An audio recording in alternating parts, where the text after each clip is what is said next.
साथियों नमस्कार, हम हैं आशीष यादव। आप देख रहे हैं A7 न्यूज़ एक्सप्रेस। अभी हम मौजूद हैं बनारस में, और बनारस वाले मिश्रा जी के साथ। जो बता दें कि इटावा में एक अभी घटना हुई है, कथावाचक कुटुम्बड़ी यादव और संतराम यादव के साथ, जो निंदनीय और बेहद जो है कि लज्जा के साथ उनको बेइज्जती किया जाता है और उनके सर मुड़वा दिया जाता है जिस तरीके से, और उनको पेशाब किया जाता है और शुद्धिकरण। बता दें कि अभी हम इसी तमाम सवाल पे जो चर्चा करेंगे बनारस वाले मिश्रा जी के साथ। पहले हमारे चैनल पे आपका स्वागत है। बहुत बहुत धन्यवाद। बहुत जिस तरीके से इटावा में जो है कि यादव को बेइज्जती किया जाता है, आपका इस पर क्या राय है? नहीं, बेहद ज़्यादा घोर निंदनीय कार्य है। कोई ब्राह्मण समाज इस तरीके का कुकृत्य का समर्थन नहीं करता है। कभी भी कोई भी ब्राह्मण इस तरीके की नीच हरकत का समर्थन नहीं कर सकता।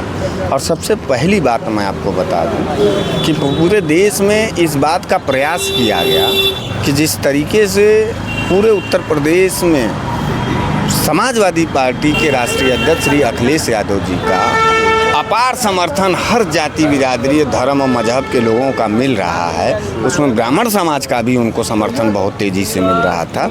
इससे तिलमिलाई हुई भारतीय जनता पार्टी ने इस तरीके का साजिश रचा कि यादव और ब्राह्मणों की अटूट दोस्ती पर एक ऐसा प्रहार कर दो कि यादव अलग हो जाए और ब्राह्मण अलग हो जाए। लेकिन वो चाल उनका सफल नहीं हो पाएगा।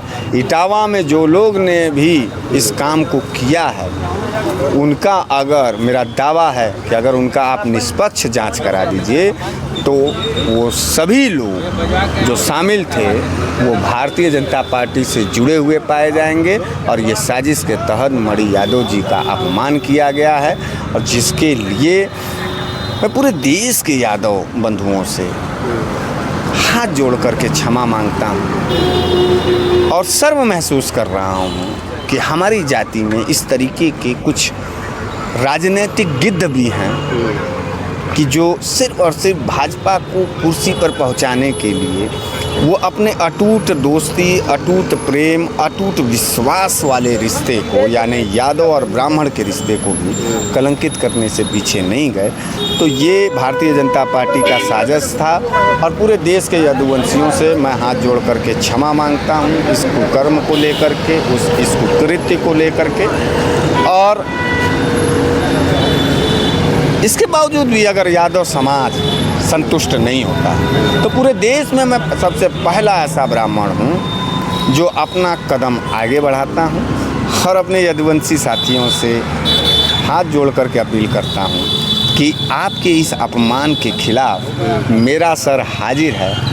आप आइए, मेरे सर पर पेशाब करके मेरा बाल आप उतार लीजिए, क्योंकि जो भाव मणि यादव जी के लिए है वही भाव बनारस वाले मिश्रा जी के लिए रहेगा। जिस तरीके से बयान दिया जाता है कि हिंदू राष्ट्र बनाने का, क्या लगता है जिस तरीके से जाति समीकरण को देखते हुए जो है कि जातियों को अपमानित किया जाता है, इस पे आप क्या कहना? बटोगे तो कटोगे, एक रहोगे तो सेफ रहोगे, हिंदू गांव, हिंदू राष्ट्र, उसका असली रूप आपको यहाँ देखने को मिलेगा। सरकार के लोग क्यों नहीं बोल रहे हैं, मुझे ये नहीं समझ में आ रहा। सरकार का कोई भी मिनिस्टर या मुख्यमंत्री जी इस घटना के खिलाफ क्यों नहीं बोल रहा? ऐसा थोड़ा नहीं है यार कि हमारे जाति का है तो कुछ भी कर देगा तो हम जात में इतना अनहरा गए हैं कि बस करो अब हम वही करेंगे। अरे अपराधी था तो है।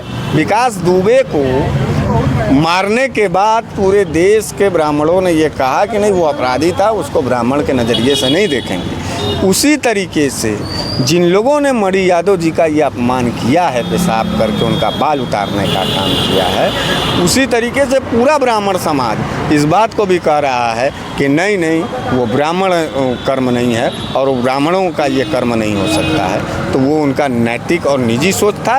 ये चंद लोगों का काम है, और इस चंद लोगों के काम के वजह से पूरे देश के ब्राह्मणों को अपमानित नहीं किया जा सकता। हम सभी ब्राह्मण समाज के लोग यदुवंशियों के साथ खड़े हैं और पूरी मुस्तैदी के साथ खड़े हैं, पूरे भाव के साथ। अभी तक किसी बड़े साधु संत जो लगातार कथावाचक करते हैं कि देश हमारा एक है, हिंदू राष्ट्र बनाएंगे और यही किसी ने नहीं बोला, किसी ने अभी किसी का बयान नहीं आया, किसी ने नहीं बोला। ना ही किसी सबको बड़े अपनी नेता का अपनी पड़ी है, सबका अपना धंधा है। अगर निस्वार्थ भाव से कोई काम कर रहा है तो A7 के यादव जी आप कर रहे हैं और बनारस वाले मिश्रा जी कर रहे हैं, जिससे समाज में एक मैसेज जाए। हमको और आपको सजगता पूर्वक सारे साजिशों को समझना होगा और साजिशों को समझ करके उसका मुकम्मल निर्णय देना होगा। जाति के आधार पर हम कभी नहीं लड़ेंगे। जो लोग आरोपी हैं उनको कड़ी सज़ा मिले। और मैं मांग करता हूँ कि इटावा के प्रमुख चौराहे पर जो लोग भी मणि यादव जी का अपमान किए हैं उनको 20-20 जूता मार करके उनसे हिसाब बराबर किया जाए। अपमान का बदला अपमान से लिया। क्या लगता है कि भगवान सिर्फ जो है कि जनरल या जनरल जाति के हो गए हैं? नहीं, भगवान ब्राह्मण या भगवान सब नहीं, आप ब्राह्मण और ठाकुर को मत कहिए। भगवान उनके ठेकेदार हैं जो लोग कमल छाप को वोट करते हैं। ये भाजपाइयों का नीच सोच है, ये उन्हीं का है। मेरा ये पूरा दावा है कि इस साजिश के पीछे भाजपा का हाथ है। और भाजपा का हाथ इसलिए है क्योंकि ब्राह्मणों का बढ़ता हुआ जन समर्थन श्री अखिलेश यादव जी को जो मिल रहा था उससे तिलमिलाई हुई भाजपा 27 में चुनाव हार रही है। इस बात को समझ रही है, इसलिए ब्राह्मण और यादव एक मजबूत जो कॉम्बिनेशन है इसको तोड़ना चाहती है। आप भी प्रयास करिए और हम भी प्रयास करें कि हमारा ये मजबूत रिश्ता कभी टूटे ना। राजनीति वालों के मुंह पर कालिक पोत दिया जाए और हम और आप एक साथ जिया जाए। धन्यवाद। चलिए, बहुत बहुत धन्यवाद। अभी हमारे साथ बनारस वाले मिश्रा जी बात कर रहे थे। अभी के लिए इतना ही, तब तक लिए बहुत बहुत धन्यवाद।